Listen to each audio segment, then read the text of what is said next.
നമസ്കാരം. ചാനൽ കാണുന്നവർ like hype ചെയ്ത് വയ്ക്കുക. മെയ് മാസത്തെ ക്ഷേമ പെൻഷനുകൾ ഈ മാസം 25 മുതൽ വിതരണം ചെയ്യുമെന്ന് UDF സർക്കാർ അറിയിച്ചു.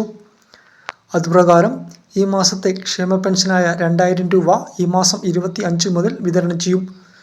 UDF വിജയിച്ചാൽ പെൻഷനുകൾ 3000 രൂപ ആക്കുമെന്ന് പ്രഖ്യാപനമുണ്ടായിരുന്നു.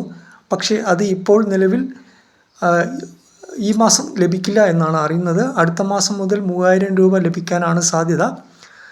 അതേപോലെ തന്നെ സ്ത്രീ സുരക്ഷാ പെൻഷൻ്റെ കാര്യത്തിൽ യാതൊരു അറിയിപ്പും ഇതുവരെ വന്നിട്ടില്ല. ഉടനെ അതിനുള്ള തീരുമാനം ഉണ്ടാവും എന്നാണ് അറിയുന്നത്. തൽക്കാലം ഇപ്പോൾ 2000 രൂപ വീതം ക്ഷേമ പെൻഷനുകൾ ഈ മാസം 25 മുതൽ വിതരണം ചെയ്യുമെന്നാണ് അറിയുന്നത്. വർധനവ് അവരുടെ അടുത്ത മാസം മുതൽ പുതിയ സർക്കാരിൻ്റെ ധനകാര്യ മന്ത്രിയൊക്കെ പ്രഖ്യാപിച്ചതിനു ശേഷം മാത്രമേ ഉണ്ടാവാൻ സാധ്യതയുള്ളൂ. ചാനൽ കാണുന്നവർ ഒന്ന് ലൈക്ക് ഹൈപ്പ് ചെയ്ത് വയ്ക്കുക, സബ്സ്ക്രൈബ് ചെയ്ത് വയ്ക്കുക.